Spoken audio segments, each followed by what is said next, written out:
What's going on, everyone? Dr. Todd from Gonstead Spine and Wellness and Move Now University. I'm making this video for chiropractors. So if you're watching this and you're a chiropractor, I'm curious if you've ever experienced this in your clinic, because I have a handful of times over the years. In my title, I said I should have known better, but I actually did know. And we got it resolved. That's the important thing. We got it resolved. And I wanted to share with you what happened so that you can learn from this. All right, I'm doing laps in my backyard here, walking around. It is cold. That's why I'm dressed like this. That's why I got this beard. I grew it overnight just to keep me warm in cold Idaho weather. 20 degrees out right now. Anyway, so what happened is, I've been practicing close to 20 years now. 20 years, wow. 20 years. If you're a chiropractor, you can post in the comments section. Let me know how many years you've been practicing, and then let me know if you've experienced this. So what I experienced was that our stats started going down. Okay, so numbers started going down. Importance of keeping stats and tracking things, no matter what business you're in, but especially us as chiropractors. Stats started going down as far as patient count numbers. All right. So patient visits per week was going down. And first thing we do is we go and we talk to our staff, our front office. And at the time, we had someone else running the front office, and she had reported, yeah, I'm doing all the things I'm supposed to do, and here's what I'm hearing. Or, yeah, I'm just really busy, so I've only reached out to this many people this day. And ultimately, at the end of the day, I kind of like convinced myself a little bit. I was trying to convince myself, hey, maybe the stuff going on with the economy and the stuff going on in the world and all of that, that's why our numbers are dropping. And so I figured, okay, for the first time in years, I'm gonna have to actively go out and do some marketing, because truth be told, we do like zero marketing. Our patients come from referrals of existing patients. They hear about us. We have a brand and a name that fortunately we get great results and deliver an excellent service, and people talk, right? So I figured, okay, I'm gonna start doing marketing. So I started gearing up the team to go out and start helping out with this process of getting some leads together in businesses, and I'll start going doing talks. I like doing health talks. I haven't done them in a long time. I enjoy doing them. They're fun, and they spread awareness to the community, and people come in that need our help, and there you go. Well, in the process of doing that, we had a new hire that was in a different position, and we asked her if she could help out in our front office and just have more help up front before our previous person was on their exit out. Okay, so meaning we had someone that was up front who was going to be leaving, and we moved someone else in the front to start assisting. And the person that went up front, very diligent, and sorry, dripping on me, very diligent, very good at following our protocols, followed our protocols, and our numbers started climbing up rather quickly. Now, this is a collaboration effort amongst other staff as well, but the front desk was the one that really led this. And our numbers that have been down for a couple of months, going down and down and down, and I'm watching this and I'm asking the questions, and I'm saying, well, we're getting our reports on our stats every week. We're making this many recalls. We're seeing this many new patients, and our numbers are still descending and going down. I'm asking what's going on, and I'm hearing, well, people have this excuse or that excuse as far as why they can't make appointments or something came up. And anyway, in hindsight, just to give you like the moral of the story, in hindsight, protocols were not being followed or not being followed well, meaning the communication was off, the ability to deliver the message was off, or certain work just wasn't happening. And when it started happening, guess what happened? The numbers came up relatively quickly. So we now have one of our other newer staff that is running this front office position, doing it quite well. And our numbers are almost all the way back up to where they were before this decline that started happening about 2 or 3 months ago.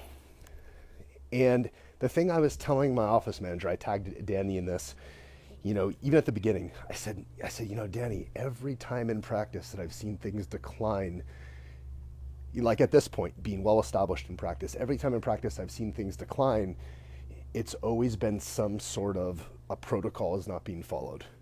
Something is not being followed or it's not being done effectively. It's not some other weird thing. We're not going to blame it on something else. We're going to look at the systems and the protocols. And she said, yeah, I know, but we're looking at the reporting. Here's what we're seeing. You know, calls are being made. This is what's happening. And so her and I guess, kind of maybe let us convince each other that maybe that actually was what was going on here. That, you know, some other thing like the economy or something else, we could blame it on something else. And at the end of the day, it wasn't. So I'm sharing this because the importance of having systems, first and foremost, is the foundation of how you run any business. And our clinic is obviously a business, you know.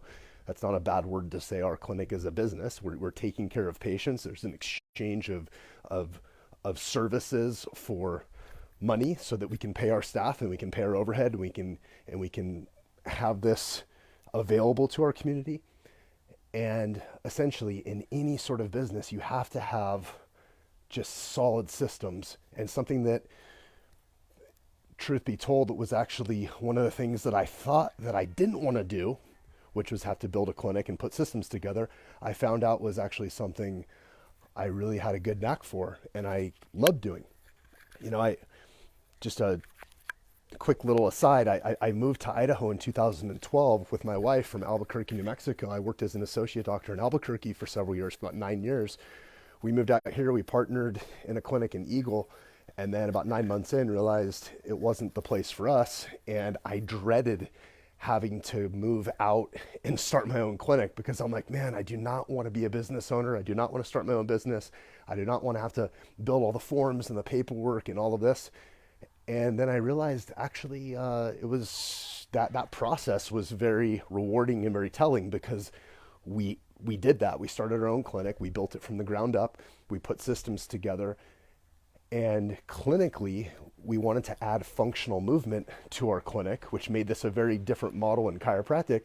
So we had to build a lot of systems around that piece, around the unique clinical approach. So around this ability to deliver more to our patients, have a more, again, just well-rounded clinical approach that got better results, quite frankly.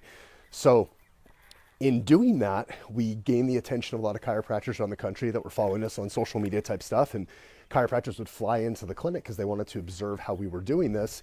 And that led into us starting a program called Move Now University, which is essentially like a consulting group teaching how to put functional movement into a clinic, but it's really turned into so much more because it's turned into putting systems into a clinic. So we're teaching this stuff to other chiropractors. So that's even more of a pressure that when something drops in our own clinic, we're like, wait a second, if we're the guys teaching these systems to everyone else, we should have the most rock solid systems in the world. So this is a little bit of transparency and vulnerability that I'm sharing here. We dropped the ball on this too. We allowed our systems to not be followed perfectly. We didn't have the best way of policing it to make sure that the people reporting it to us weren't cutting any corners, because we have ways of looking at this and, you know, check off lists and making sure tasks were being done. But sometimes the tasks can be done, but they're halfway done, right?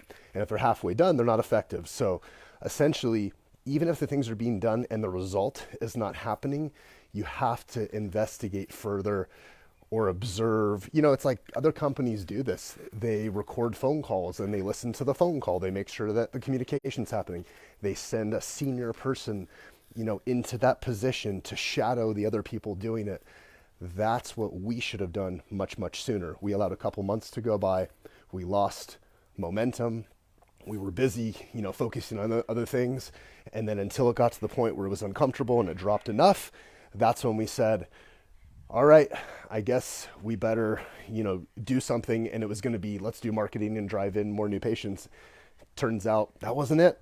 All it was systems being followed. So anyway, just wanted to share that with you. There's all kinds of systems that we've developed. If you need any help with any sort of systems in your clinic, I mean, just from A to Z, from the second a patient comes in to the point of them getting educated throughout their journey, to them committing to care so that they can actually go through this process and get the results that we as chiropractors want to be able to deliver to our patients. Patients actually have to show up to actually get the results, to doing their home care, to the clinical side of things.